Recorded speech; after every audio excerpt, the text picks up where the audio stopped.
क्या कुछ आपकी मांगे हैं और आज अगर आपकी सुनवाई नहीं होगी तो आगे आप क्या करोगे? माननीय कोर्ट ने जो निर्णय दिया है उसके हम विरोध में यहाँ पर एकत्रित हुए हैं और हम सरकार से दरख्वास्त करते हैं कि सुप्रीम कोर्ट जाकर के इस प्रकरण की पूरी पैरवी करें और पीड़ितों को न्याय दिलाए। चाहे किसी पार्टी की सरकार हो, उनको कमज़ोर वर्ग की पैरवी करनी चाहिए, कमज़ोर वर्ग को आर्थिक सहायता देनी चाहिए। आखिर एक परिवार के इतने लोग मारे गए हैं, जघन्य हत्याकांड हुआ है, तो सरकार वही संवेदनशील होती है जो अपनी जनता की पैरवी करे, उसका ध्यान रखे। तो हमारे साथ में जो है सामाजिक कार्यकर्ता हैं। आप सबसे पहले परिचय दीजिए अपना। गोपाल गोयल, ब्यावर से सामाजिक कार्यकर्ता, आप अम्बेडकर मिशन कार्यकर्ता। आप ब्यावर से इतनी दूर आए हैं जी। और भी राजस्थान से भी लोग आए हैं, राजस्थान के बाहर से भी लोग आए हैं, तो क्या कुछ आपकी मांगे हैं और आज अगर आपकी सुनवाई नहीं होगी तो आगे आप क्या करोगे?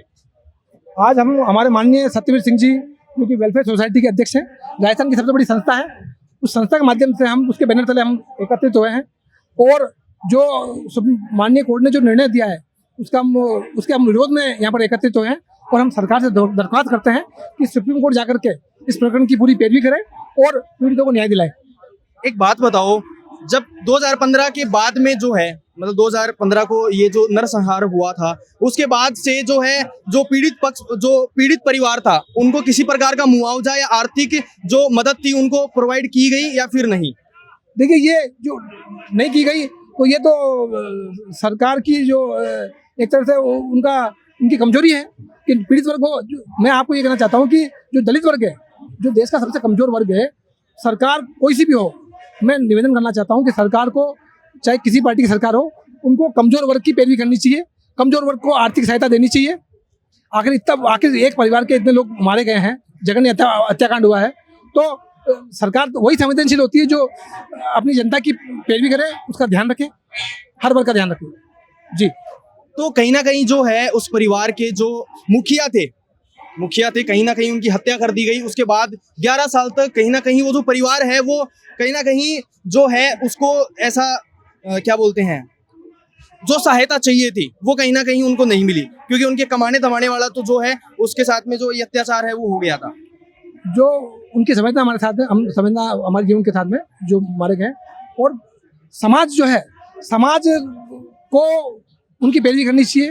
उनकी जो स्थिति है, हर संभव समाज इतना कमजोर नहीं है, पूरा बहुत विशाल बहुजन समाज है राजस्थान में। जो दलित वर्ग है उसकी आबादी 22% है, तो उनको आगे आकर के पूरे समाज को आर्थिक रूप से उनको संबल देना चाहिए, उनको हर संभव सहायता देनी चाहिए। साथ ही साथ सरकार की भी ये जिम्मेदारी बनती है कि सरकार जो पीड़ित परिवार है उसका ध्यान रखे और उसकी अच्छी तरह से आर्थिक सहायता देवे, उसके परिवार में जो सरकारी नौकरी दे, ये सरकार की उनको प्राथमिकता देनी चाहिए।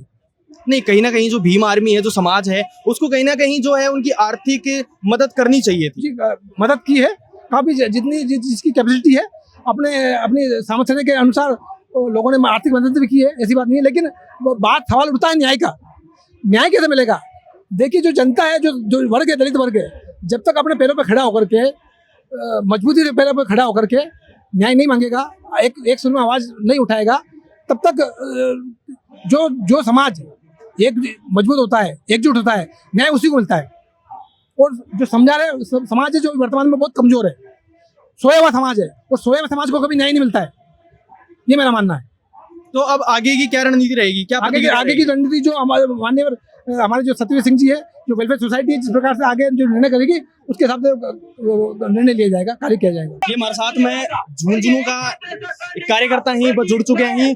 हाँ जी, सौ तारो परिचय बता दे। शैलेश भारतीय, इस्लामपुर झुंझुनू।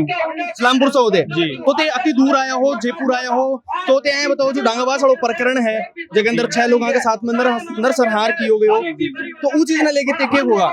देखिए, मेरा सीधा कहना यही है कि सरकार की जो गलत मंशा है, उनकी जो कमजोर पैरवी है, सीबीआई ट्रायल होने के बावजूद जिस प्रकार से निचली अदालत का फैसला आया है, हम सब समाज बंधु या फिर सर्व समाज के लोग जो यहाँ इकट्ठे हुए हैं, हम सब चाहते हैं कि दोषियों को सजा मिले और सरकार पुनः इस मुद्दे का न्यायिक पुनरीक्षण करे, इसे उच्च न्यायालय के अंदर इसको दायर करे, इसका वाद दायर करे, और उसके बाद जो भी दोषी लोग हैं उनको गिरफ्तार किया जाए, उनको सजा मिले, और जो लोग न्याय के लिए यहाँ इकट्ठा हुए हैं उनको न्याय मिले। मेरा एक सबसे बड़ा सवाल ये है कि वो 6 लोग थे, लेकिन कहीं ना कहीं काफी लोग जो है 5 लोगों का ही जिक्र कर रहे हैं, ऐसा क्यों? वो जो एक इंसान था वो दलित समाज से नहीं था, इसीलिए या फिर कुछ और रीजन है? देखिए, मैं जहां तक समझता हूँ इसमें 6 लोग थे और हम 6 की ही बात करें, ठीक है। काफी लोगों ने 5 लोग 5 से वो दलित समाज के थे, एक जो बंदा था वो शायद ओबीसी समाज से था। तो मेरा तो ये मानना है कि वो भी इसमें शिकार हुआ है, तो हम 6 लोगों के लिए ही मांग करें, नहीं कि 5 के लिए। और वो भी उसमें मारा गया है, हत्या उसकी भी हुई है। तो जो हत्यारे 40 हैं जिनको आरोपी बनाया गया था, वो 5 के नहीं कि 6 के हत्यारे थे वो, और 6 के आरोप में ही उनको सजा मिलनी चाहिए। अभी आप देख रहे हो ये जो हुजूम दिखाई दे रहा है, ये हुजूम अभी सरकार के विरुद्ध नहीं खड़ा हुआ है, अभी केवल ये सामाजिक अपील कर रहा है। और जिस दिन ये सरकार के खिलाफ खड़ा होगा उस दिन सरकार को पीछे हटना पड़ेगा। और मैं आपके चैनल के मार्फत ये भी बता देना चाहता हूँ कि जिस प्रकार से हमारे समाज के जो सरकारी नुमाइंदे हैं वो हमारे समाज के कार्यक्रमों में आने से डर रहे हैं, क्योंकि उनका राजनीतिक अस्तित्व समाप्त होता दिखाई दे रहा है। उनको आपके चैनल के माध्यम से बता देता हूं कि वो यहाँ चाहे न आए, न्याय तो हम ले लेंगे, सामाजिक स्तर से ले लेंगे, लेकिन उनकी इस बार टिकटें या फिर उनकी जो कुर्सियां हैं वो वापस उनके घर में ही डलेंगी, न कि जहां वो चाह रहे हैं वहां डलेगी। मतलब आपका कहना है कि उस क्षेत्र के जो जितने भी नेता हैं वो कहीं ना कहीं मतलब कि नागौर के जो सांसद हैं हनुमान बेनीवाल, वो इसमें क्या है ढील दिखा रहे हैं कहीं ना कहीं, और अपने जो शेखावाटी के नेता हैं वो कहीं ना कहीं आज यहाँ पे मौजूद हुए हैं संघर्ष की लड़ाई लड़ने के लिए। देखिए, मेरा मुख्य मुद्दा है कि जो SC ST के लोग हैं, क्योंकि यहाँ जो मुख्य मुद्दा चल रहा है वो दलित समाज का चल रहा है। और दलित जो सांसद हैं, जो विधायक हैं, जो मंत्री बने हुए हैं, जो अपनी कुर्सियों से चिपके हुए हैं, वो लोग आज समाज को दरकिनार कर सरकार के पाले में जाकर बैठ गए हैं। तो मैं ये चाहता हूं कि वो लोग समाज के साथ आए, न कि सरकार की दलाली करने में लगे, क्योंकि ये समाज के पेटे वो हैं, न कि समाज उनके पेटे।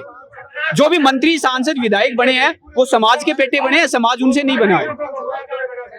और मैं हनुमान बेनीवाल जी से भी निवेदन करूंगा कि वो ये जो मुद्दा है ये उनके गृह क्षेत्र का है, तो वो इसमें अपनी चुप्पी तोड़े, जो भी उनकी भावनाएं हैं उनको जाहिर करें कि वो इसमें अपना क्या मत रखते हैं। तो आप एक बात बताइए कि 2015 के अंदर ये जो मामला हुआ था, उसके बाद जो है वो जो परिवार थे उनकी आर्थिक सहयोग किया गया या नहीं किया गया, या वो ऐसे ही तरसते रहे?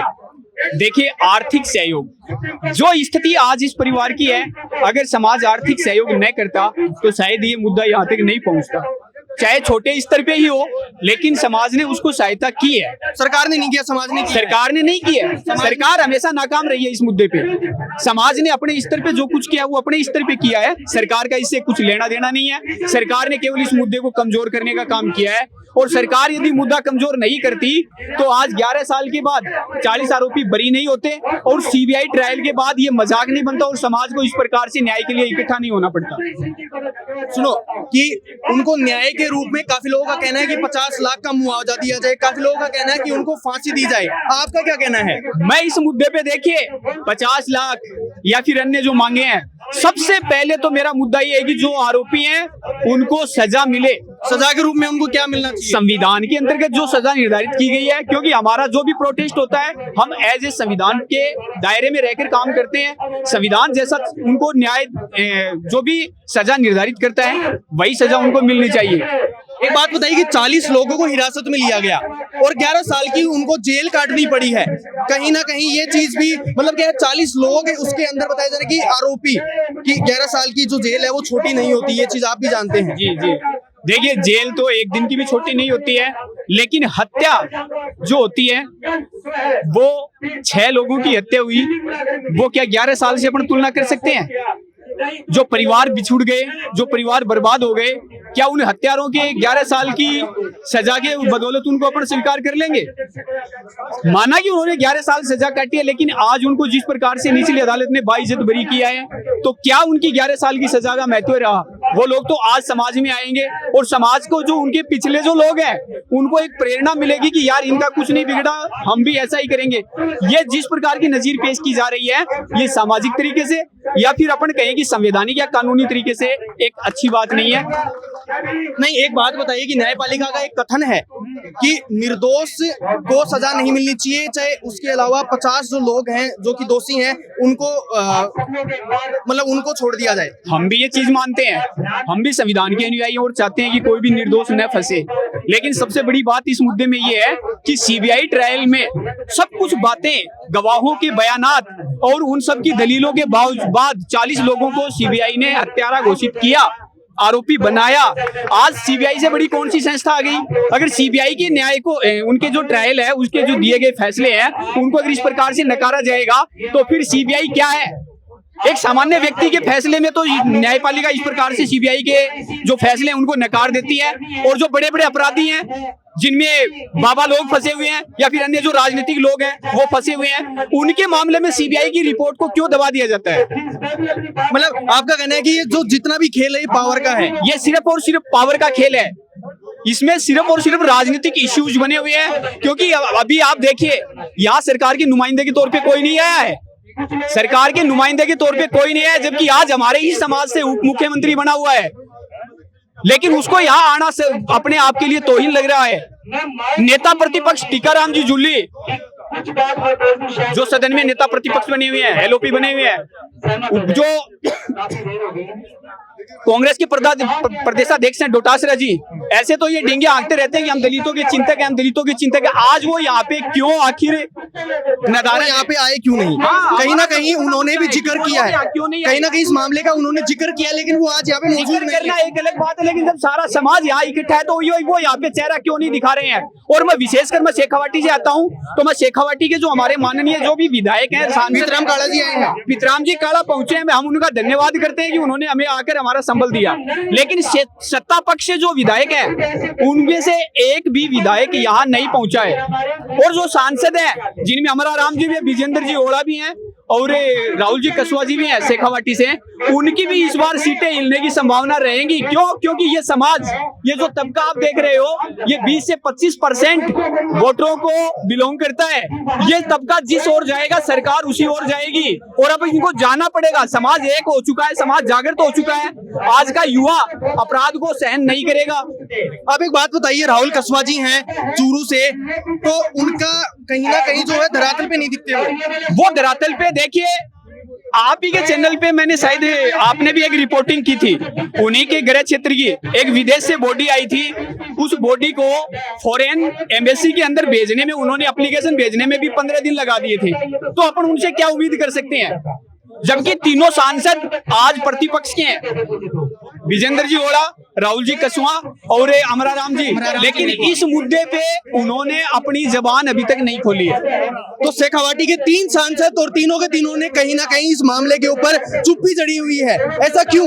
क्योंकि शेखावाटी से यहाँ पे जो पूर्व मंत्री जी हैं, गुड्डा जी वो आए हैं, पीतराम काला जी वो आए हैं, पिलानी से विधायक, लेकिन जो सांसद है और कहीं ना कहीं इन्हीं की समाज से है वो क्यों नहीं आए यहाँ पे? ये सबसे बड़ा सवाल है।